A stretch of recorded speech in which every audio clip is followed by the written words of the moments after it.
যত্রতত্র পার্কিংয়ের কারণে যানজটের নাকাল রাজধানী আগরতলা। রাজধানী থেকে যানজটের নাকাবন্দি দূরীকরণে ইতিমধ্যেই উদ্যোগ গ্রহণ করেছে ট্রাফিক পুলিশের এনফোর্সমেন্ট টিম। শহরের বিভিন্ন স্থানেই এই এনফোর্সমেন্ট টিম হানা দিচ্ছে। এরই অঙ্গ হিসেবে সোমবার রাজধানীর মহারাজগঞ্জ বাজারে অভিযান চালালো ট্রাফিকের এনফোর্সমেন্ট টিম। এর নেতৃত্বে ছিলেন ট্রাফিকের অ্যাডিশনাল এসপি সহ অন্যান্যরা। এদিন মহারাজগঞ্জ বাজারে অভিযানে নেমে ব্যবসায়িক সংগঠনের প্রতিনিধির সাথে কথা বলেন ট্রাফিকের এডিশনাল এসপি। তাদের সহযোগিতা চান তিনি। পরে সাংবাদিকদের মুখোমুখি হয়ে তিনি জানান, মহারাজগঞ্জ বাজার এলাকায় বেআইনিভাবে পার্কিংয়ের ফলে যানজটের সৃষ্টি হচ্ছে। এদিন গোটা বিষয়টি খতিয়ে দেখতে তারা মহারাজগঞ্জ বাজারে অভিযান চালিয়েছেন, কথা বলেছেন ব্যবসায়ীদের সাথে। এখন থেকে এনফোর্সমেন্ট টিম সংশ্লিষ্ট এলাকায় টহলে থাকবে। অব্যবস্থা দেখলেই পদক্ষেপ গ্রহণ করা হবে বলে জানান তিনি। स्पेशल एनफोर्समेंट कर रहे हैं, तो हम लोग अभी एनफोर्समेंट करते रहेंगे और यहाँ पे जो एंक्रोचमेंट है इसको हम हटाएंगे।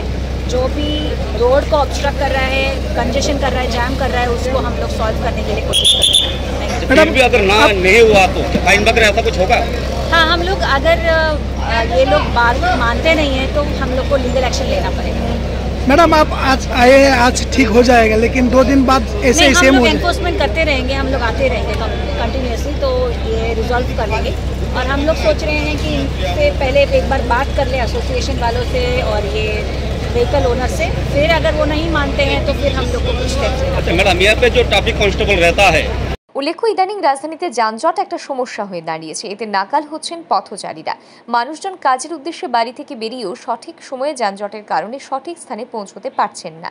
যানজটের শিকার হচ্ছেন অফিস যাত্রী সহ স্কুল কলেজের ছাত্রছাত্রীরাও। এই অবস্থায় শহর থেকে যানজট দূরীকরণে উদ্যোগ গ্রহণ করেছে ট্রাফিক পুলিশ, রাজ্য পুলিশ, আগরতলা পৌর নিগম এবং পরিবহন দপ্তরের যৌথ উদ্যোগে গঠন করা হয়েছে এনফোর্সমেন্ট টিম।